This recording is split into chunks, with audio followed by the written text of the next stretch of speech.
TNI Gadungan ditangkap polisi di Kabupaten Goa, Sulawesi Selatan. Pelaku sempat menggasak emas dan juga ponsel warga.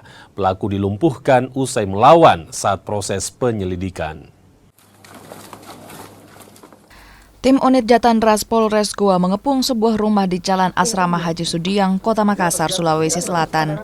Rumah ini merupakan tempat persembunyian seorang tersangka pencurian dengan modus sebagai anggota TNI. Pelaku berinisial KL ditangkap dan langsung dibawa untuk proses penyelidikan. Namun pelaku sempat mencoba melawan saat proses pengembangan kasus. Petugas akhirnya menembak pelaku di bagian kaki. Modusnya pelaku ini mendatangi korban dan berpura-pura menyamar sebagai anggota TNI, yaitu Babinsa. Pelaku masuk ke dalam rumah, mengambil HP dan perhiasan emas sebanyak kurang lebih 30 gram. Pelaku ternyata sudah kerap kali melakukan aksi yang sama.